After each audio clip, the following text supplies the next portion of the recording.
3, 2. Well, let me do the proper countdown.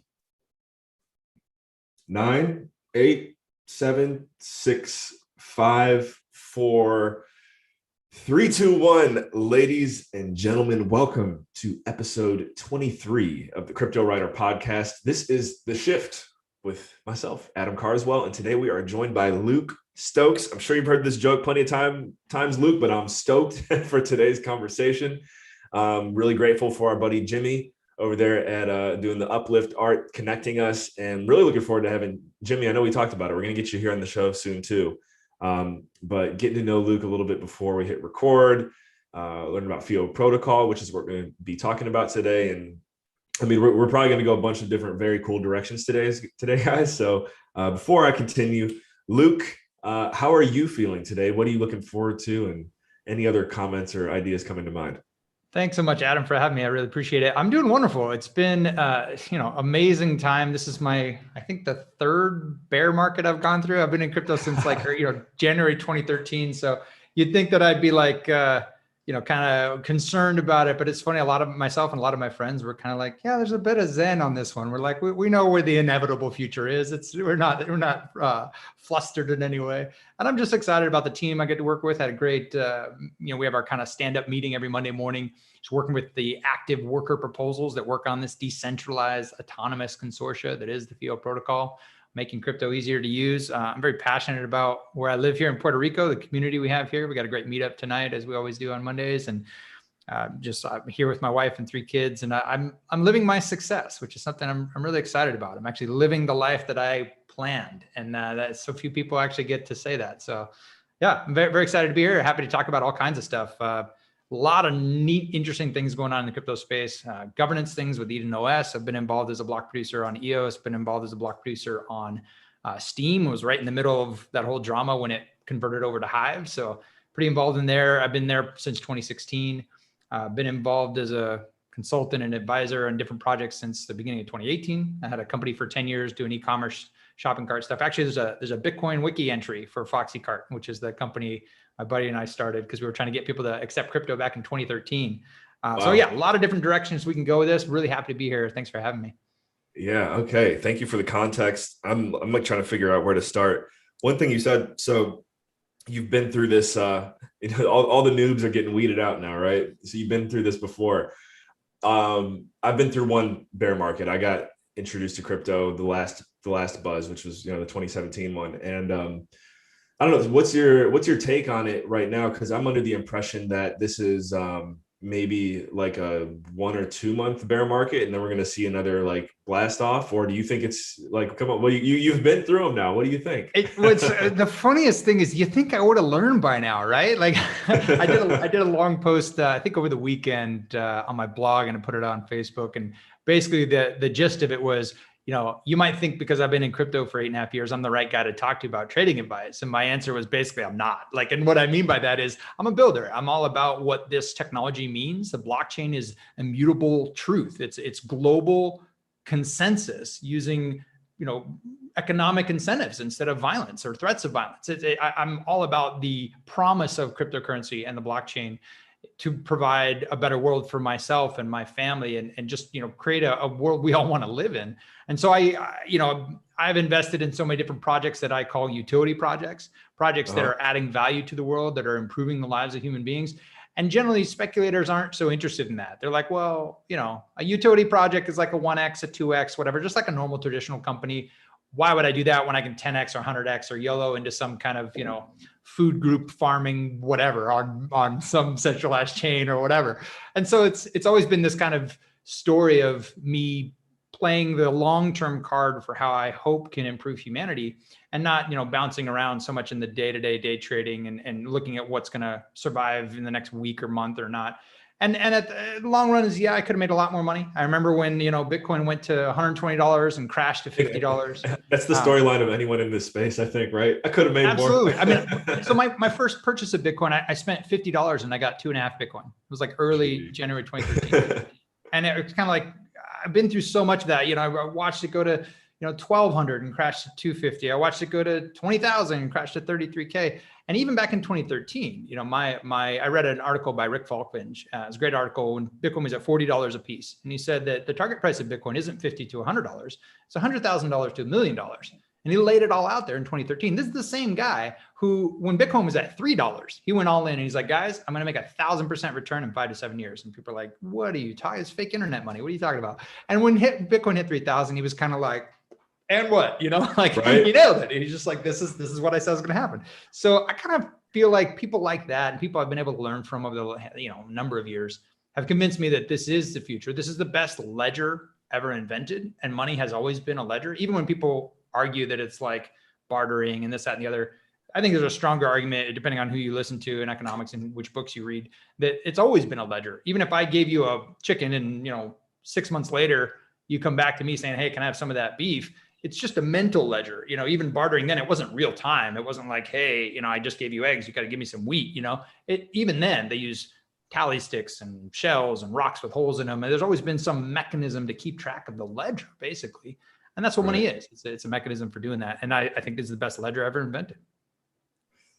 Yeah. I mean, to this day and time, I have to agree with you. And, for me, I don't know what the right word is, but I joke on the show, and I got to give a shout out to our people here in the chat here in a second, but I always just ask whoever our guest is, to talk nerdy to me. Cause I'm, I grew up, I always felt like I had a knack for like computers, and I was, smart a little bit or whatever, but I've also kind of always been a jock. And, this is not, you're not going to, I could be wrong, but you're normally not going to find many jocks over here. So it's like, talk as nerdy to me as possible today. So I can go, at least one chapter ahead of my circle and share with them what's going on.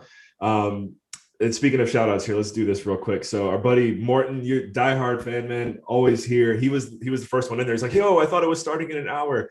No, it's 12 to 1 p.m. Eastern every Monday. We had a little glitch in the system. Thank you for your patience. We have Joey, who was just on last week. He said, wait, I'm a noob, I guess, because he's just getting started with crypto. And then we had a question for you. And I'm just trying to find it. There it is. So Morton wants to know, how does he get his FIO NFT? Fantastic question. Let me break down what FIO is. But before that, real quick, I'm a little bit of a jock too, actually. Now I think about it. Okay. I was a pole vaulter in college. I majored in computer science, but I actually pole vaulted at the University of Pennsylvania. I was really passionate about all that, but I kept getting so many different injuries that I finally was like, wait, maybe I'm not, like, my life purpose is. Are you from PA?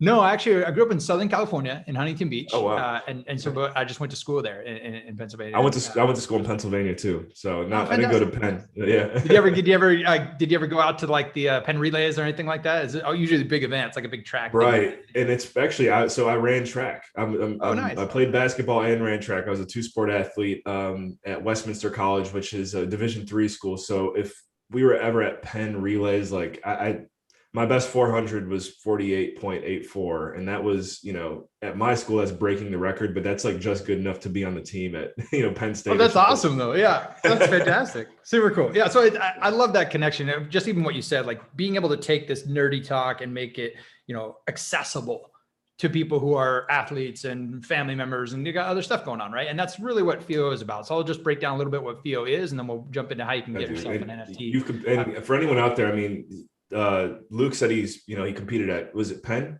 Yep. Yeah. That's no joke, guys. Like Division I athletics. Yeah. I played Division III. It was a commitment. It was hard work. Don't get me wrong. But like D1 is like, they got your number, right? Well, like it's also, I want to make sure, because we actually have t-shirts that say not Penn State. And I want to make sure it's UPenn, not right. Penn, because it's so hilarious. You're the smart school, right? Yeah, but also the school that has no funding for any. They don't give any kind of scholarships or anything. Oh, really? That. So yeah, because Ivy Leagues don't give out scholarships. So I never knew that. You have to have financial aid essentially, which I did get. My parents didn't have any money, and it worked out well. But it is interesting. It does diminish a bit the quality of athlete you can get on your team, right? Wow, I did not know that. They really make sure that you are like smart and that you want it in Ivy League schools. I didn't know that. I can remember a buddy of mine in high school was also trying to get on the basketball or the baseball team. And we noticed there was like a little stamp on the application. Like there was basically just kind of, as far as I know, and I might be like exposing some information here, but as far as I know, there's like a nod to the financial office, like, hey, this guy, there's a coach, there's a track coach that wants this guy part of the team. Anyway, had an amazing time there. Probably didn't capitalize on as much as I could. I think colleges and all that is all about relationships and how you leverage them in a sense. And I never really did much of that. I don't even know. My kids are 10, 12, and 7. I don't think they're even going to go to college. It's kind of a racket if you look into it and how it works. You want to know where they're hiding the inflation? A lot of it is in college tuition. Oh man, I don't get me started on the traditional education system. And I've got my I'll just shout out real quick to Free to Learn by Peter Gray, best book you can read on how the human brain learns and educational models. But jumping right into the FIO protocol. Yeah, let's go. Basically, it's a human readable address for all your cryptocurrency. So I have, and it is a non-fungible token. It's an NFT. Mine is Luke at Stokes. And you could send me Bitcoin, Ethereum, anything from there. And on top of that, it's made of 2 parts. So that's my FIO address. But the second part, the at Stokes part, that's a domain, a FIO domain, which is also an NFT. I purchased that, I control that, and I have it set as private. So meaning no one else can register a FIO address at the Stokes domain. So I've registered my kids and my family, but I own that NFT domain. And there's actually an NFT domain marketplace that's being worked on. The FIO address itself, the blockchain, the FIO protocol has been around for over a year now in mainnet launch. We've got over 18 different wallets and exchanges that have integrated the FIO protocol. So instead of just wallet naming, which I know like Unstoppable Domains, ENS, there's other people doing similar things, we are a full usability layer. And meaning you can do payment requests, which you normally can't do in any other cryptocurrency environment. I could send you a decentralized, encrypted, self-sovereign payment request. And in that, I can include a memo about what that transaction is about. It includes the chain code, the token code, the memo, and the amount. And that's, to talk a little nerdy, that's a Diffie-Hellman shared key, meaning you get my public key from my Luke at Stokes, I get your public key, and we create a shared key from that, encrypt that message, and only you and I can see it. And so that basically provides the usability that most people expect from PayPal, Venmo, all these like centralized payment systems, their banking app, but it's done in a self-sovereign, decentralized way. Only myself with my private key on the FIO chain has the ability to create a FIO request coming from Luke at Stokes. I'm the only one that can map, for example, a Bitcoin address or an Ethereum address or an EOS address or any address to that Luke at Stokes, so that if you're going to send crypto to me, it's going to get to me. And that's one of the biggest problems we have with crypto today. You have QR codes that are unencrypted. You got man-in-the-middle attacks. You got all these situations where it's like, hey, I sent you crypto. Did you get it? I got to do a test send first. There's just no way to connect a human being to the intent of sending money to a human being without these human readable experiences. And we're just trying to make crypto more joyful, more interesting. So that's a project I came in, like I said, I sold my business actually at the very end of 2017, right beginning of 2018, started consulting and advising in the space. Really, 2018 was my favorite year because I just had so much freedom to be able to do kind of whatever I want. And I got looped into being a consultant for this company because I just really enjoyed the project they were building. Originally, it was a company that raised support, raised funding, actually $5.7 million, led by Binance Labs and many others, to kind of develop the first version of this protocol. I eventually became the chief decentralization officer, came in part-time. I was like, I don't want another job. I'll give you this amount of time. I was also working with Brock Pierce on an EOS Foundation idea. Nice. I was working as a block producer, as I said, with EOS DAC on the EOS chain, as well as, with the Hive community and other consulting and advising things. But eventually I was like, this is really important. This just has to exist. We have, if you look at like the law of diffusion of innovation, you look at kind of the exponential growth of technologies like the internet and many others, we are right on the cusp in the next 3 to 5 years of probably 1 billion people being on the blockchain and in cryptocurrency. And most people don't have a way to think about that. Exponential growth is something that catches us off guard because we don't have a mechanism to evolve to recognize it in nature. Like that line doesn't exponentially get faster when chasing us. It's exponential growth is this thing that we're like, wait, what? That can't be real. And it just feels non-intuitive, but it is. And it happens every time with these type of technology adoptions. And I believe it is happening with crypto even faster than the adoption of the internet. And the internet had this protocol called the Hypertext Transfer Protocol, the HTTP protocol. This is what gave you the World Wide Web, gave you web browsers, gave you this opportunity to have a great user experience. And you look at the adoption curve, it just like skyrockets. It just goes straight up once HTTP comes out. And the internet was around for 10 plus years prior to that. Well, I feel we're in the same place. We got the FIO protocol, a human readable experience for interacting with crypto. And here we are 10, 12 years after the blockchain introduced with Bitcoin, we're being able to have this usability. And if the doublings of adoption that have been happening continue, when I look at it, it's like, holy moly, we're literally faster. The curve is like, it was about 7.5 years on the internet from where we are now to 1 billion users. And we're about 4 years out, depending on who you believe about that. So it's super fascinating to be involved in a project that I think is really important. As far as how you can get your own FIO address, the easiest way is fioprotocol.io. It's FIO protocol.io. There's a little banner that pops down and says, get your free FIO address. They're usually about $2 a year, but the foundation is basically subsidizing adoption right now. And you can go through a number of wallets there that are integrated to provide that FIO address, including Shapeshift, Infinito, Coinomi, Mycelium. I use Edge Wallet quite a bit myself and actually use it to pay our team members. So every month when there's a worker proposal for value being added in the community, we pay that through our own dog food. We send FIO requests to pay people. So we're actually using the protocol that we're building, which is pretty exciting. So anyway, that's the bit. And then we have a dashboard that we're working on that's going to make it even easier coming in the future. So it's interesting. You mentioned Shapeshift, and I could be wrong, but there's like what is it, Pancake Swap or something? Is that, am I getting it right, where it's basically like it's simplifying transacting with different cryptos from person to person? Is that basically how you can look at it? Yes. So the FIO protocol is basically a human readable experience. You can think of it as like a layer 2 solution for all blockchains, but it in itself is a layer 1. So it's its own blockchain. It's a fully, decentralized, trustable, As far as the experience, it could be between you and I, between individuals. It could be e-commerce. Like if you go to shop.fioprotocol.io, we have a demo running where you can get, t-shirts and COVID masks and whatever. Hopefully we won't have to wear any more of those anymore. But you can purchase stuff using a FIO request. So it's a really great experience. You come through there and it says, hey, I want to pay with, USDC. What is it again? Shop.what? Shop.fioprotocol.io. And you can essentially go through that experience and it pops up on your phone. You pull out your phone and go, oh, hey, here's my request from the store. Has the exact details, the amount, a memo of like the order number, and you just swipe your thumb and pay and you're done. So it could be e-commerce. It could be in between users. It also could be in between exchanges. We have a really interesting idea of a virtual settlement layer between exchanges. Most of the financial industry, when you swipe your credit card, it doesn't settle right that moment. It settles that night. They batch it up. And this is how the normal financial industry works. And we were thinking about with crypto, there's high fees and everything right now are kind of crazy. But if you have, let's say, 2 major exchanges and they send 1,000 Bitcoin this way and 900 Bitcoin this way, it's kind of silly for them to be paying fees all the time and have the users wait, 6 confirmations for an hour for that to happen.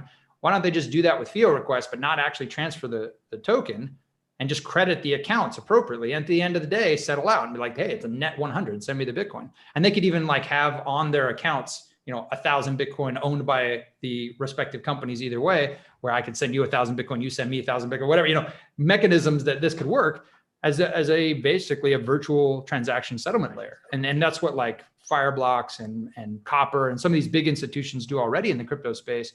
They generally only do it for the big players, the larger exchanges. Whereas this could be any e-commerce platform, any small exchange, they could start doing this, provide a much better experience for the users. Is this does it have any similarities to I recently stumbled across ens.domains? Mm-hmm. Is it that's like more for specifically for Ethereum, I think. Yeah, ENS and Unstoppable domains are very similar in that they are wallet naming, meaning I have like LukeStokes.eth, for example. That's a crypto address that's also my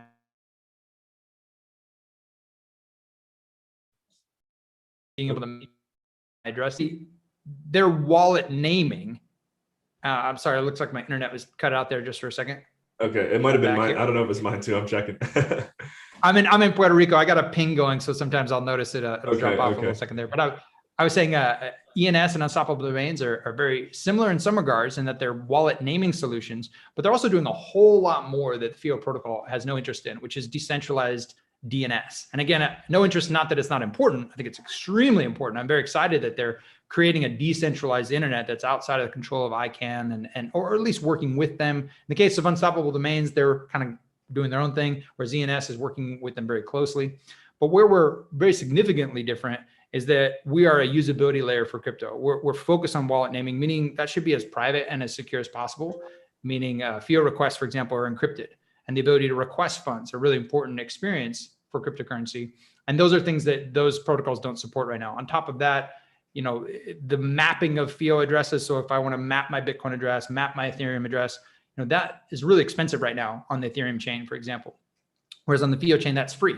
you basically prepay for interactions of the blockchain when you purchase your FIO address, that $2 a year. You get what we call bundled transactions. You get 100 interactions with the chain.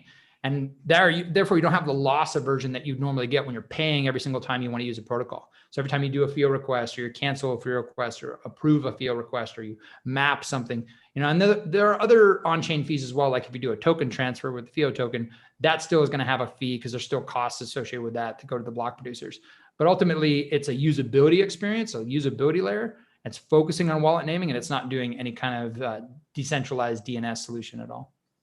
Okay. Thanks for clarifying. And I'm sure we've got, as I mentioned, a lot of our nerds are nerding out to the to the information you shared. I'm going to drop, guys, the Cryptowriter Telegram chat is going in here. I don't know what Sean has up his sleeve today, but I'm sure something tied to today's conversation is going to, maybe we're going to do trivia. Do you have any Finny gold coins yet, Luke? I do not. That sounds interesting. Yeah, I'm putting the pressure on Sean. He's like, Adam, stop talking about giving out these coins. But it's like they're definitely some of our most valued NFTs here within the community. And so, are they minted on Ethereum or where are they? Wax. On Wax. Oh, fantastic! Yeah. So they are up on Atomic Hub.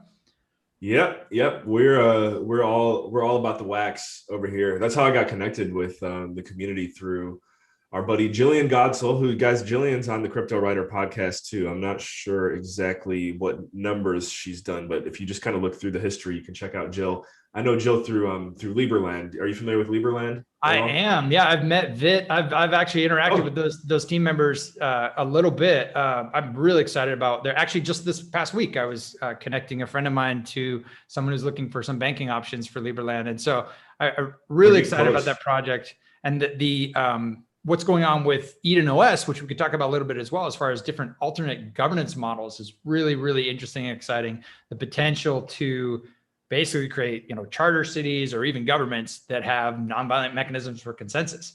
There's some really, really cool stuff going on there. But yeah, I've got actually, here we go. There we go. I'm a fan. So, I mean, the reason I know Jill is because I'm the host of the Lieberland show. So, fantastic. We might have to have you on that show now too. I'm sure our community would love to hear about FIO. Dude, that's awesome. I'd love to talk about tools for freedom. I'm all about. Heck yeah. Yeah. I've gotten to meet guys like, I know Brock Pierce. I know Roger Veer. I just interviewed Doug Casey not too long ago. Like it's crazy. But real quick, they wanted to clarify, not only Wax, but we're also built on EOS as well. Fantastic. Yeah. So on that note, I mentioned I've got 3 kids. They're 12, 10, and 7. My 2 oldest, Aria and Devin, they've literally made like hundreds of dollars selling NFTs on Atomica, both on Wax and EOS, which is super awesome. And they yes, let's go. Yeah. Dude. So if you look for Aria Stokes or Devin Stokes, you could probably find their accounts on Atomica, on either Wax or EOS. Wow. They're doing their own art. They're doing their own stuff. And I'm just, I'm proud that I'm helping enable them to get part of the new economy. It's pretty awesome. Yeah. What was it? What was their accounts again? It's Aria Stokes and Devin Stokes, Devon. I'll have to go find the exact account names, because I think it's like, it might be, it might actually, 8. Yeah, it's got to be 12 characters exactly on the EOS accounts. Yeah. So I can find them for you and link it to you. But it's it's really, really cool to think like they're getting equipped with the tools they need to be successful. They even did a bunch of stuff on Ethereum for a friend of mine. He paid them to do, and he actually minted like 80 something NFTs and a bunch of others on Ethereum through Rarible and OpenSea and stuff like that. So they're learning all these different platforms, and it's pretty exciting. Yeah, again, we won't we'll see what happens if we do go down this rabbit hole. But ever since kind of, so I had an epiphany moment in my life where I, was getting educated, as I mentioned, got my MBA. I started working for a company, blah, blah, blah, ended up quitting, went into real estate. That's when the entrepreneurial journey began. And ever since then, I'll never forget, actually, when I was working for the company that I was with before, I had a client who said he's not sending his kids to college. He's just saving up a bunch of money for them. So that way, after they graduate from high school, they can go start their own business. And that was the first time I ever heard that. I'm like, wow, that's a really good idea. And the more and more, let me say this too, traditional education, still like nothing wrong with it. I know, as you and I just mentioned, like it's a great way to like learn like how to work with people and network and that type of stuff. So I don't want to piss off too many people, but when I hear stories like what your kids are doing, there's this other guy. Are you familiar with a guy named Didi? He's like the Bitcoin family. Yeah. No, I've met him. We had some fun interactions. Yeah, super I met cool him guy. through Lieberland as well. And you hear stories like that, and this is where like I know my fiance and I, we talk about having kids and stuff like that. And she's more leaning towards like the traditional side of things. She's actually working on her CPA right now. I'm telling her, have her read Peter Gray's Free to Learn. It might change her whole world. Free to Learn is a fantastic book on basically how the human brain actually learns.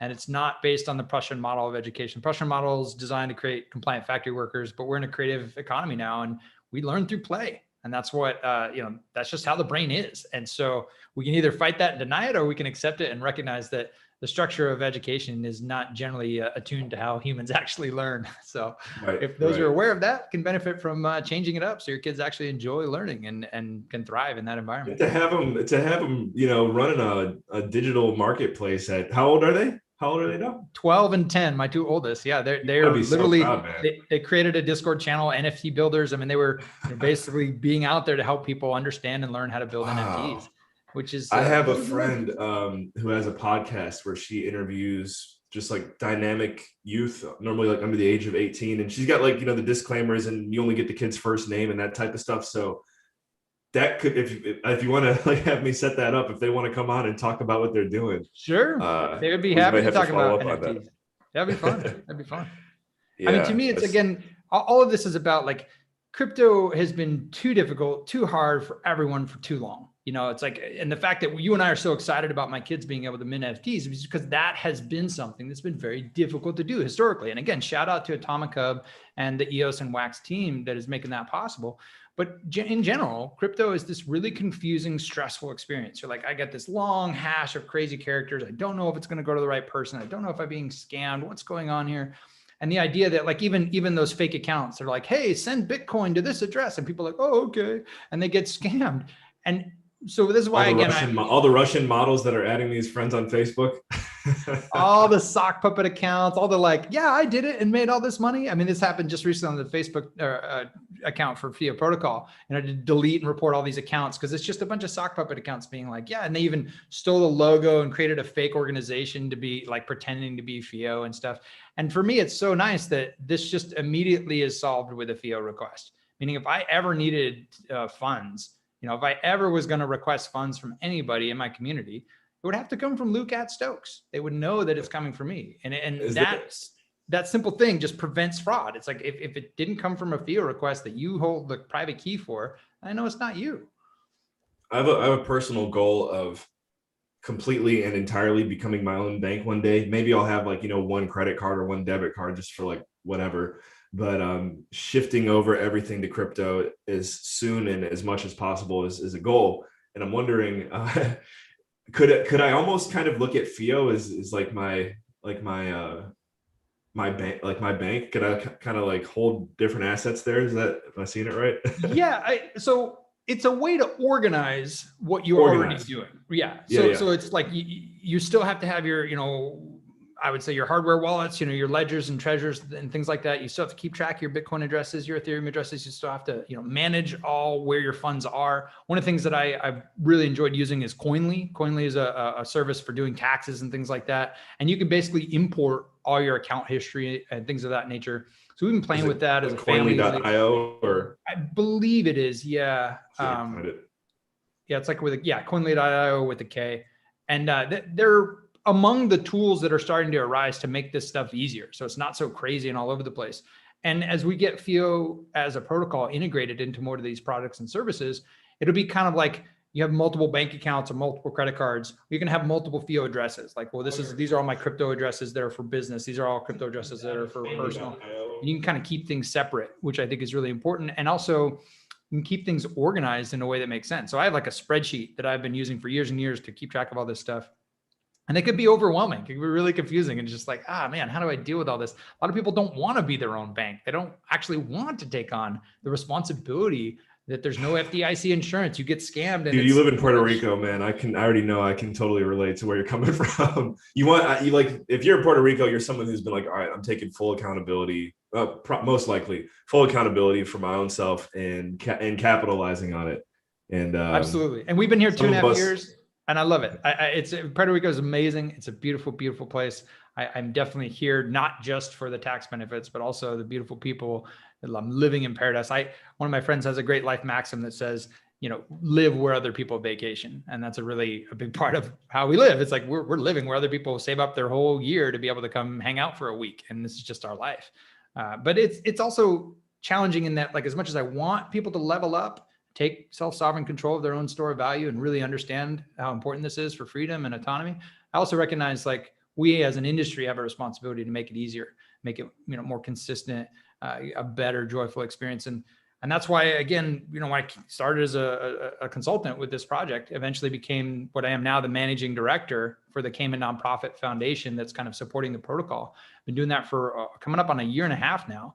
And it's really exciting because I feel like I'm involved in something that really actually matters and will really help propel the whole industry forward by providing a user experience that's, palatable, that somebody could actually interact with without having to be, talking jargon and nerd speak all day long to figure this stuff out. Yeah. And so have you had a chance to meet Sean yet? Sean Ballant? He's one of our co-founders of the Cryptowriter community. I'm not sure. I probably. Oh, you're on mute, sorry, right? I muted myself. Okay, it's possible. I meet a lot of amazing people in the community, and sometimes I know them by their like Telegram handles or their Twitter handles, but then I don't know them by the face, which is kind of funny. Yeah, we'll have to get you guys connected. He just had a pretty powerful statement here too, and it sounds like, again, FIO protocol could be a nice answer to this solution. He said, one of the fears I have is that if I die, my wife isn't going to be able to figure out how to access all the crypto I've saved up for her and the kids. So is that helping that right here? We've actually, so I've got so many amazing initiatives that the community has come up with in the FIO protocol of like ways we can do more. So I'm going to touch on the NFT signing, which is super awesome. Before I get to that though, social key recovery is another one that we're very excited about, meaning you could take similar to a multi-signature request where you say, okay, you've got multiple people that can actually sign a transaction. And that's also complicated and difficult. I'm not sure if you've ever signed a multi-sig, but the community treasury for the FIO is all done on multi-sigs. We got a multi-sig on Binance Smart Chain, on Ethereum, and on FIO. And just getting the board members to approve transactions is a little bit difficult. But if we can make that as easy as sending a FIO request. So in your wallet it says, hey, here's the deal. You've been asked to sign this transaction and approve it, and you approve it. We could do a similar thing with key recovery, meaning you could take your seed phrase, for example, break it up into different pieces and send it out to a number of people. And again, those are encrypted messages between those two parties. And let's say you lose your wallet, you lose everything, or in this, the terrible case of passing away, you can actually have someone say, hey, that message I sent you, 6 months ago, a year ago, whatever it is, it's on the chain. Go ahead and decrypt it. Tell me what those words were, and then you can reconstruct your seed phrases and reconstruct your private keys. So I think something like that, making key recovery even easier. And I mentioned Edge Wallet earlier. Paul is on the board with the FIO protocol on the foundation, and they've got a great recovery process as well, meaning they can have an encrypted version of your passwords, but they can't access them. But using your password, you can decrypt them and get those keys. So that's one example where FIO can be used for really cool stuff. Another one I want to touch on, because we were just talking about NFTs and stuff, go for it, is the ability to sign your art with your FIO address. This is a protocol that improvement to the protocol. We call them FIPS, FIO Improvement Proposals. We're up to actually, I think 28 now since the last year that we launched the chain. And this is the ability that if I was to create some art, and I'm going to get my kids doing this as well, because they have Aria at Stokes, for example. So when my daughter, my 10-year-old, if she creates some art, she can put Aria at Stokes in the picture. And then once we develop this FIP, I forget which number it is, it's either 26 or 25. When that gets developed and implemented, and we actually have an MOU signed with the, can't mention yet who, but we've got an MOU signed with an NFT marketplace that is going to be implementing this as part of their interface. And so you can go and sign that message. Because if you're not familiar with the NFT, for those watching aren't familiar with NFTs, there's a really big problem with them right now. A couple problems, actually. One is when you go and you just buy this incredible piece of art from some marketplace, how do you know you're buying the original from the artist? And they didn't just copy the image, pretend to be them, and put it out on the marketplace and do it at a steep discount. So you're like, oh man, I'm getting a Banksy for such a steep discount. So how do you know? And well, that people say, well, you can check the contract address. Well, that's just this big crazy hash, right? No, most people don't have the technical ability to do that. Not only that, the image is not actually stored on the blockchain. It's usually stored in IPFS or some other central solution. And all you have is a link to the image. So then you have the problem of, okay, and this happened recently, actually. It's kind of like in a Banksy type way. Somebody did a rug pull. They swapped out all the images with pictures of rugs. So people bought these NFTs and then they just swapped out at the same URL that's, minted on chain and part of the NFT. They just changed the image. So what we're doing with this NFT signing on the FIO protocol, again, it's not live yet. It's one of our improvement proposals that our team is working on.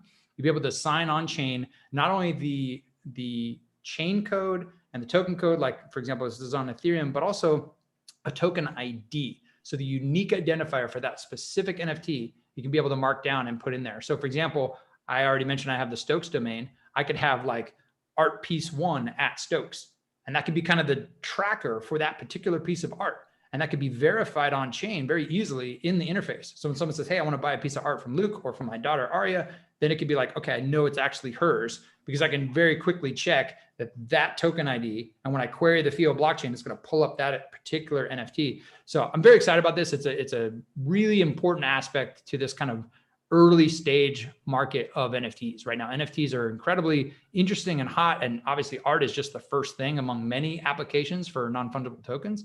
But if too many people get scammed, and this is happening quite a bit, it might damage the industry before it even has a chance to kind of thrive. So I'm really passionately about this. I'm really excited about the potential to make NFTs easier and safer to use. Yeah, nice. And so real quick, Sean said that he's actually featured you on EOS Popcorn a couple times. Yes. Okay, that's where it's familiar. Awesome.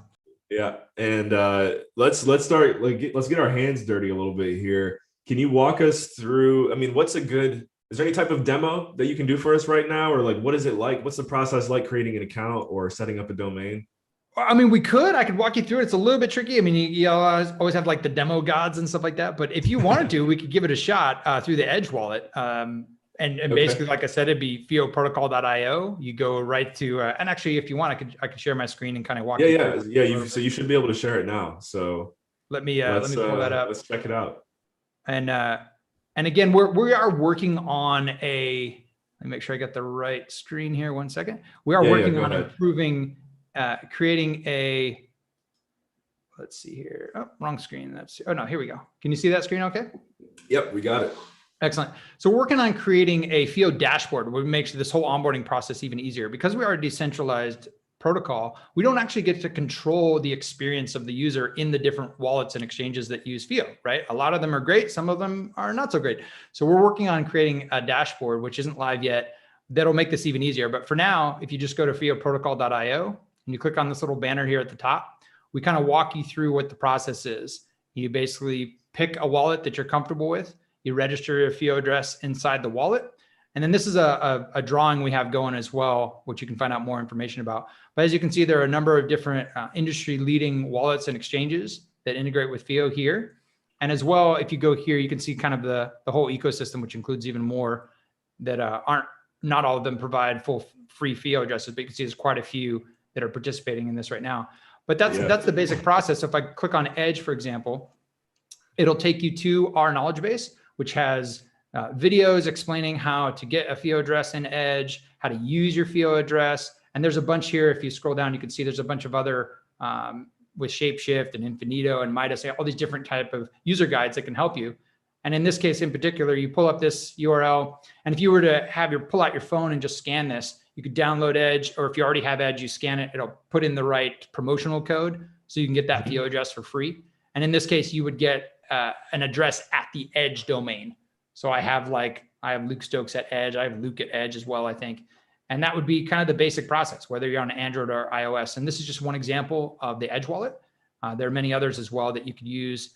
And that's pretty much it. I mean, as you walk through those videos and walk through the experience in there, from there, the process is pretty straightforward in terms of when you want to request funds for someone. It's just like any wallet experience. You go into the particular wallet, like let's say you want to request funds from me. You want to request some FIO. You can go into your Edge wallet, go to the FIO wallet and say, okay, I want to request. How much do you want to request? You put in like $1 or something like that.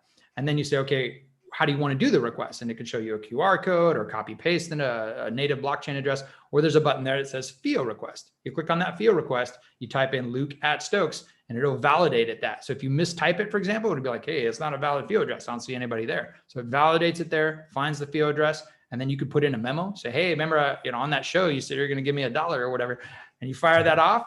And then I pull up my phone and I see it as a FIO request. And if I know who you are and I know that this is a request I expect, I can approve it or I can reject it.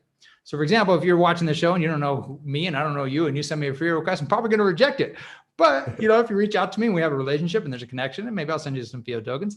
But the idea being is you make that experience super simple. And that's for requesting funds. Same thing for sending funds. So if you enjoyed this podcast, you thought it was awesome, you want to send me some funds, you can just send to Luke@Stokes in any FIO enabled wallet. So in the normal place where you would, paste a big old long crazy address, or you would scan a QR code, you can just type in Luke@Stokes on any of these FIO enabled wallets. And one of the things that's pretty cool for what you're doing, you could actually have your own Cryptowriter domain, for example. You could have kind of like your super chat fans could get their own FIO address at Cryptowriter. You could do like, or even, brand it for specific shows, even for this show or other shows. And you can have different ways that you segment your audience based on the FIO domain and the FIO addresses that they have. And an example of that I actually just did Sunday, just yesterday, there's a really exciting thing going on, Eden OS, if you want to check it out, where they're exploring this really amazing political playoff process for fixing governance. And one thing I did yesterday was I was able to register FIO addresses for all the Genesis members of the Eden community. So they all have @Eden addresses right now. So we can provably know without KYC, AML, any of those other weird like government intrusion things, that this person is a human, that they control the private key, because that is the same key they used to become a member of the Genesis experience, which a video of that is an NFT. All those inductions to the Genesis team is all available online. And those, again, now they all have FIO addresses. So if they're, for example, responsible for distributing currency to a project, that project can now send them a FIO request and say, hey, I'm the one asking for funds, and they can provably know they're requesting from the right person or sending funds to the right person. So I'm pretty excited about the potential. Yeah, I'm so right now I'm just so I don't forget, I'm like getting ready to set mine up, because I don't have an Edge wallet. So I just set up an Edge wallet. And then after we're done with this, I'm going to set up my FIO, I guess what FIO address would be the right word.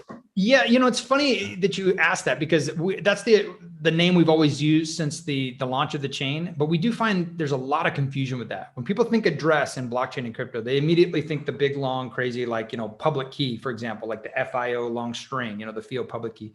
And so internally in our marketing team and stuff, we're kind of toying around with wallet handle or FIO wallet handle. It might be a little bit more easy for people to digest. They won't immediately assign it to what they natively think of as like a native blockchain address. The challenge with that is, as you notice, as you create an account in Edge, Edge has a wallet account name that's their own thing. So we're always trying to find the right way to avoid confusion, and we're always looking for feedback. The great thing about FIO, again, it's a decentralized community, a decentralized protocol. We kind of do everything through the feedback from the community. And so if you've got thoughts on this, you can create an account on our Atlassian, where we have our Confluence and Jira. It's all open and people can come in and chime in with their opinions, perspectives. If you want to help provide value to the protocol, you can actually submit your own worker proposal and get paid by the foundation treasury to do cool stuff that supports the foundation and supports the community. So there's a lot of really cool opportunity going on here. We'd love your feedback. Yeah, I love that. That's one of my favorite things about this space is if you're willing to, if you're just willing to serve and offer your skills and kind of just come in with not expecting anything, I feel like it can work out for you pretty well. And so I'm looking at my Edge wallet here now, and actually it's probably not going to show up. So am I going to click? I'm going to click on probably, it says, I don't know if it get to focus. It says add wallet. Which one would I do? Add wallet or add token? Did you scan that QR code? Because it should bring you into an experience. If you go to fioprotocol.io and you click on that banner, if you scan that QR code, it'll bring you into an experience to get your FIO address. Got it. Because what it does behind the scenes, it sets a like a campaign marketing code. Because normally it would be about $2 a year to get yourself a FIO address. But the foundation has a bunch of tokens set aside to subsidize that, to kind of prime the pump, get a lot of people using FIO addresses. For the onboarding. So now is the time. Now go guys, get in there. And can you make more than one? No, there are some limits. Obviously, we don't want Sybil attacks. We don't want people creating a whole bunch of FIO addresses. And if you want a custom domain, those are about $40 a year. Like I got the Stokes domain. And so if you want to really customize it, you are going to have to pay for the domain parts. And then each of those addresses again are about $2 a year on your own custom domain. But it is a really awesome opportunity to, like you said, get involved in something at the beginning. You know, you can go claim your name now. It's probably not taken for the most part.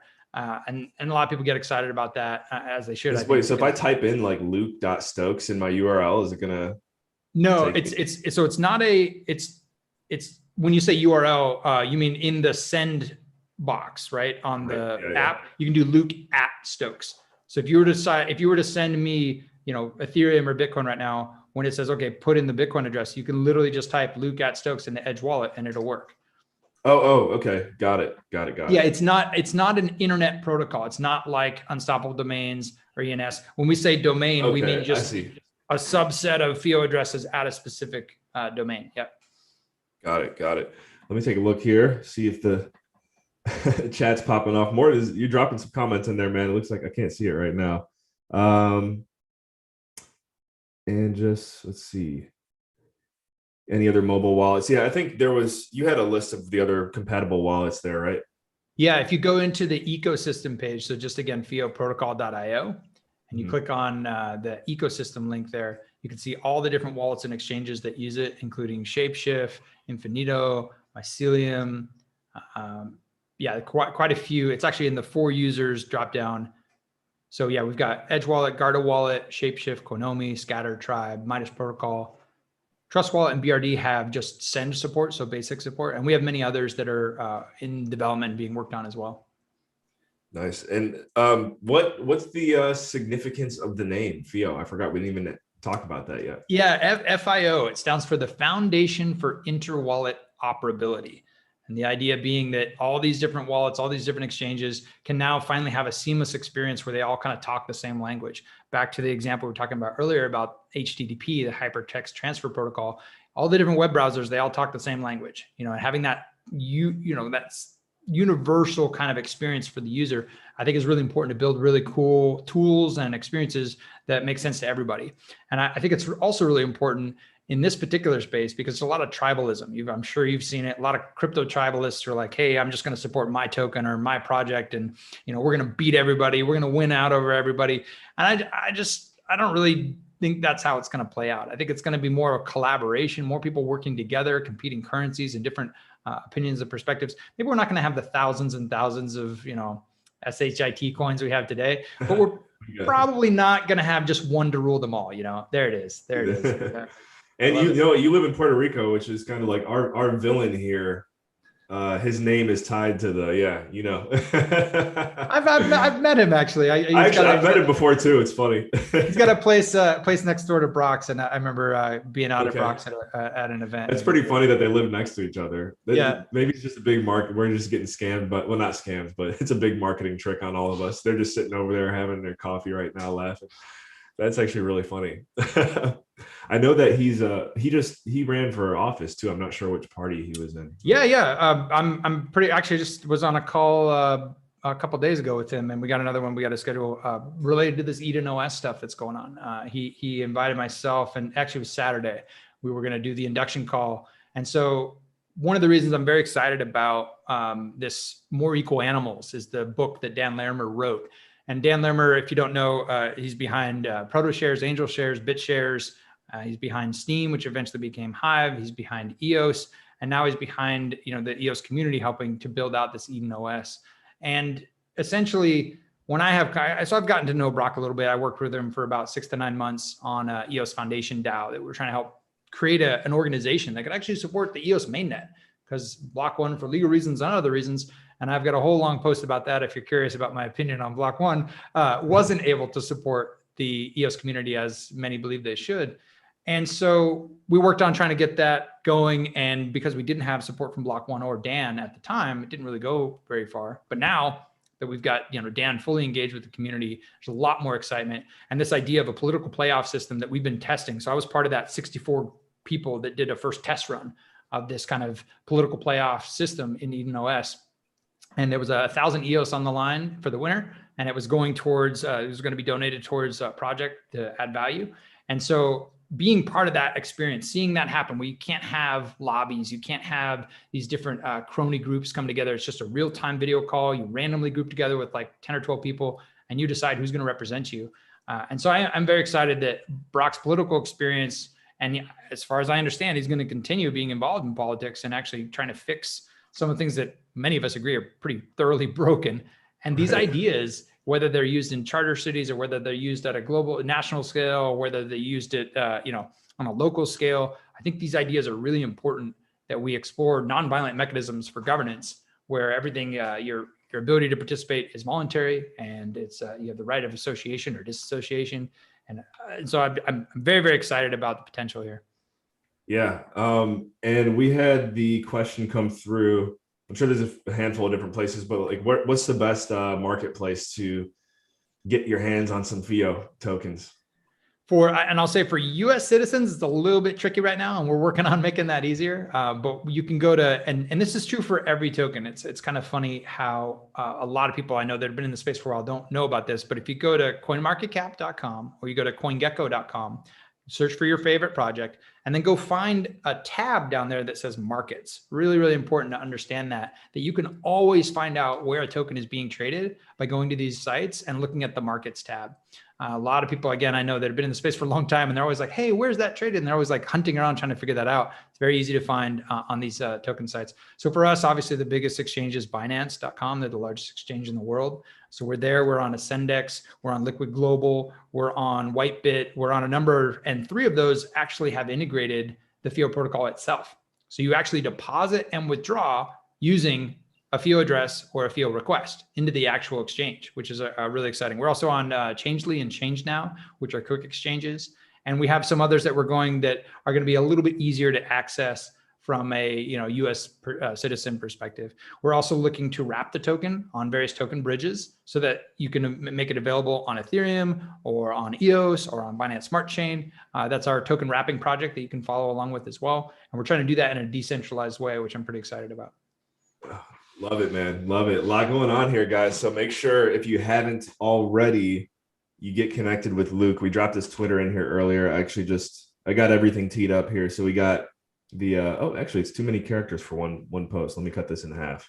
But we got a bunch of links coming your way here in a second.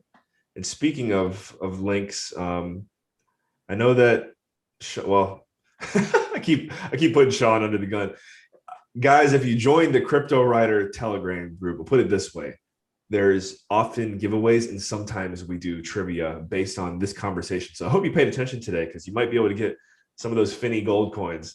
And also, Luke, as we're getting ready to wind it down here, let's have a little bit of fun. We've been having fun this whole time, but like, what's your favorite? It's maybe hard to do one. So like, what are your top 3 favorite movies? Oh, wow. Top 3 movies. Man, there's so many good ones. So I like a whole genre of movies that are basically like within the Matrix theme, so you got like 13, obviously the whole Matrix series, the 13th Floor, Dark City, like any movie that explores the nature of consciousness and kind of like our deceptions about our own true nature and the nature of reality. I love those type of movies. Get very excited about that. There's been a number of like, just for whatever reason, movies that have stood out to me as The Hunt for Red October. For whatever reason, that's always been like a movie I really loved. The Hunt for Red October has been one that's been fun. I really enjoy kind of along it's the same genre as the Matrix movies is Inception. I really enjoy, again, kind of diving into the nature of reality and figuring out what that actually is. And I mean, I could go on and on and on. I really enjoy the medium of movies as far as storytelling, and how one of the big points I think about in all of cryptocurrency and financial value itself, it's all storytelling. You and I believe a token is valuable because we share a story about that value. And if that story breaks down, the value goes away. But if the story survives, then it becomes real. Yeah. Are you familiar? So that's totally tied to the hero's journey. And that's like a whole topic I could do with like a whole podcast with you on Joseph Campbell and, George Lucas and just like all that epic stuff. And I was cracking up because I know he's, one of the most polarizing figures out there, but I love when Kanye was getting a bunch of love and hate, and he started talking about Joseph Campbell and George Lucas. I'm like, nice, like he does stuff. So anyways, Do you know anything about Crypto Finney, our hero here at our within our community? I don't know that I do. Okay, so where's he at? There he is. You can't see him because I kind of get the mic in the way. This is this guy right here. That's Nice. Finney. Nice. And we'll have to have actually, could somebody in the chat drop like Finney's storyline or something so I can send it over to Luke? That's what drew me to this community instantly. I mean, as I mentioned, my friend Jill Godsoul got us connected.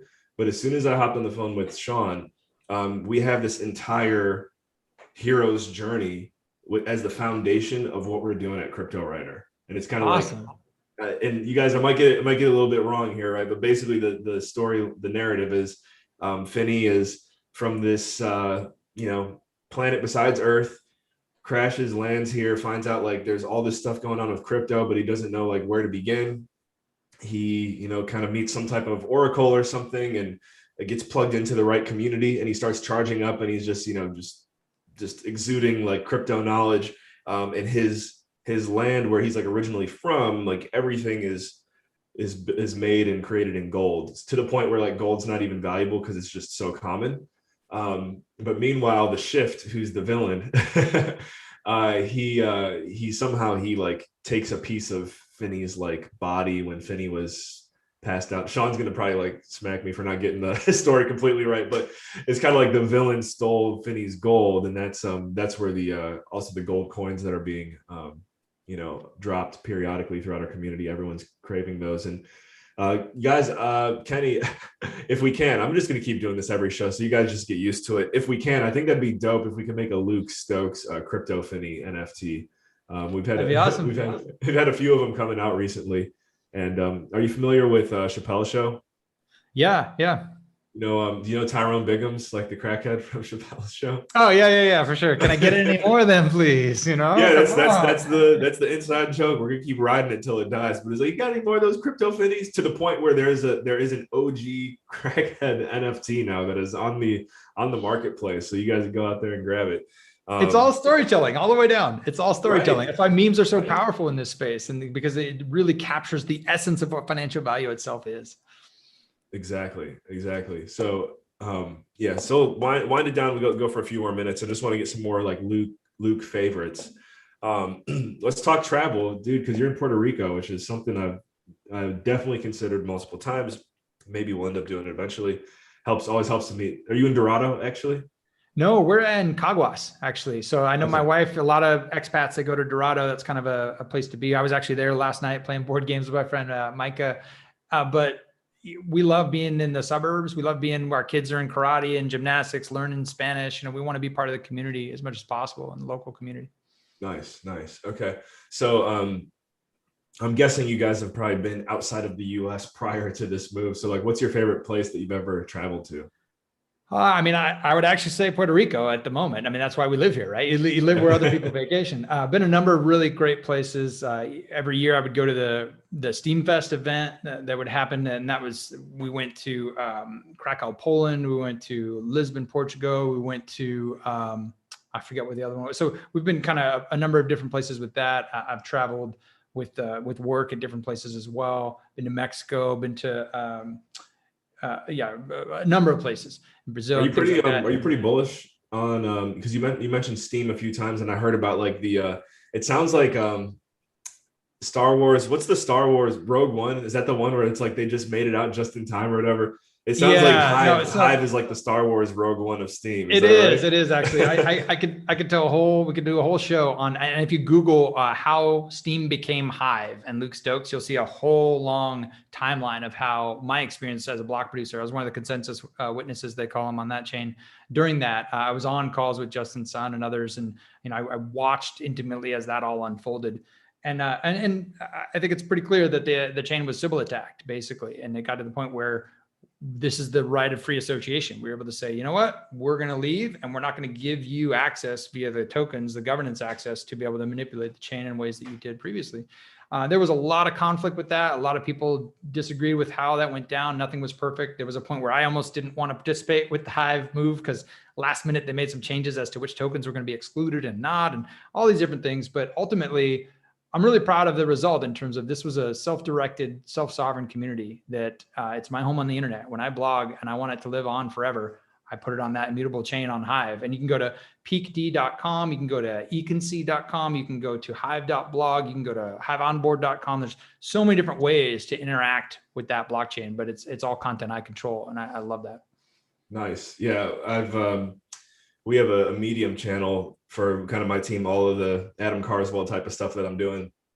And I found out about Hive recently, and I told my assistant, I'm like, Rena, I don't know if you're watching right now, but I was like, we got to get everything we have on Medium over to Hive, and then we can keep posting on Medium, which is great because like it is like it's more whatever well known. But I was like, we got to make sure we're posting on Hive as frequently as possible because from what I can see, if we're consistent there, it's going to be a pretty cool turnout for everyone. So, and to hear it from you too is like, it's your home on the internet. Like if Medium goes away, you're done. You know, all your content is gone. And I've seen this again and again and again. I've seen this happen. I built my first websites in 1996. You know, I've seen this ecosystem evolve, and I want to be in a place where I know I own and control the content I create. And that's why it's important to me to blog on Hive. Yeah. Yeah. Love it. Speaking of travel, this is kind of random, but it did run through my head. So guys, in our Cryptowriter podcast, you've been with us here live. Thank you for being here. I don't know if I ever mentioned to you guys, like I do have my own show, Dream Chasers, and I actually just interviewed someone. The episode's coming out today. He's been to every single country in the world. He goes by Dr. Danger Zone. You might know his name. He hangs out in this, the libertarian Liberland community. I met him through Liberland. He's friends with Doug Casey and all these guys. His name is Kolya Spory. Does Kolya sound familiar to you at all? I don't know. I've been to like Anarchapulco and I've been to a couple other events, but okay. I'm not sure I've met him. Interesting. Yeah, Dr. Danger Zone. So I'm going to put a link here. This is the first time I've done this. Thank you, Luke. I think I plugged myself here real quick. But guys, check out Dream Chasers episode coming out tonight. It'll be out 6 p.m. Eastern with someone who's been to every single country in the world. And he basically just talks about how to make your way through this interesting time that we're living in and remain, as independent as possible moving forward, which is definitely what brought me to crypto. So, Luke, any parting words of wisdom for our viewers? I mean, I guess if I could add any value to the conversation, it would be basically, don't freak out in the bear markets and, never invest more than you're willing to lose. Obviously in crypto, always understand that, don't get caught up in the greed. Understand that the most of the value here is in the ability to evolve your consciousness, to be more aware of what is and be less wrong about what's not. And part of that is stepping into your own self-sovereign control of your own value and understanding that cryptocurrency and blockchain is a mechanism for immutable truth, that you're participating in non-violent global consensus when you participate in this blockchain revolution. It's nonviolent revolution. It's something that I'm really passionate about and many others are, because it really is a pathway to create a world we all want to live in, because we can have signal instead of all this noise. And in the state of deep fakes and all this other, political drama and all this deception, we actually have an immutable ledger that is true. And we can definitively around the world agree that this is what happened. This is truth. And that's an amazing tool. It's something we've never had before as a species. It's really exciting, the potential of what's going to be built on top of crypto and blockchain. So don't get caught up in the noise or the tribalism or this, that, and the other, and this, pump and dump, this, that, and the other. The real value is in the technology and what it can do for us to bring freedom to humanity. So I really am excited to connect with other people who feel that same way and understand that. And also to, as Brock says often, he's saying more lately, invest in yourself. It's not about this token or that token. It's about invest in yourself, level up your own consciousness, your awareness, your education on how you can use these technologies to benefit you and your family and the people you love, because that's really what it's about. Nice, man. Invest in yourself. Can't underestimate that statement. And I'll put a feeler out there. We were supposed to have Mr. Pierce on the Lieberland show, and it was during his last campaign. So I think he was just doing too much, but let's see how much we can build up our viewership here. And then maybe when the time is right, if you could be like, hey, would you come on for this many views? Sure. He responds to all kinds of requests, and he makes time like you wouldn't believe. I mean, his team can barely keep up with him. It's amazing how much stuff that guy is involved in. It's incredible. Kai and like a few of his VAs I've interfaced with. He's got like a team of like 7 of them, Shout out to Kai Primo. Kai Primo, yeah. Kai Primo, Priam, George, their whole team. Those guys, they're awesome. They really do a great job. Love it. Yeah, put a feeler out there for us. We'll be happy either way, but got to do it. Got to shoot your shot. Luke, thank you, man. And real quick, we did get a question coming through. What is the max supply of FIO? It's a billion tokens, and actually there's going to be less than that based on prior to mainnet launch. There were a number of projects that were given an opportunity to do an integration by a certain deadline that was hard coded into the chain. And then the multi-sig of the board, basically, we're going to approve whether or not they did that. So I think there's about 30 something million tokens that never basically are locked forever, that eventually will most likely be burned because they're not actual tokens. And that supply, that billion tokens, is kind of spread out over time with FIO address giveaways, like we talked about with, and we didn't even get into the tokenomics much, but we could just touch on it here real quick. Yeah. Also user bounties, so that the wallets and services that integrate a FIO protocol, they can literally get $1 in FIO tokens per user they sign up. And there's another mechanism as well. Most of the fees today go to the block producers. We have another FIO improvement proposal that we're working on to take some of those and reward stakers. So those who stake their FIO token and actually vote for block producers are going to, in the future, if the block producers approve the change to the protocol, get rewarded as well. So there's a whole decentralized business model that rewards the block producers who secure the network, the integrations, service providers, wallets, and exchanges that integrate the protocol, and also the token holders who vote properly for great block producers to secure the network. So it's a really, really cool model. It's decentralized. When you're buying a FIO address, it's not going to some company. It's literally going to support the ecosystem, which is pretty exciting. Okay, and then Morton's dropping these great last minute questions in here. I'm not sure I understand this one now that I think about it, but where's the NFT for the address and on what chain? It's on the FIO chain. So FIO is a native chain. It's based on EOS.io technology. It's pretty significantly modified from EOS.io. So you don't have to worry about like RAM, CPU, and bandwidth, all those confusing things. It's more like a UTXO, meaning I can just send tokens or I can register to a FIO public address and immediately it creates the account behind the scenes. As far as where the NFTs are, you can go to fio.blocks.io. That's kind of the standard EOS.io block explorer. So fio.blocks.io without a C is the kind of block explorer. So you could type in Luke at Stokes, for example, and you could see that is an NFT in terms of controlled by me. As far as NFT marketplaces, like I said, we're going to be wrapping the token and also wrapping the domains as like an ERC 721 at some point, or ERC 777.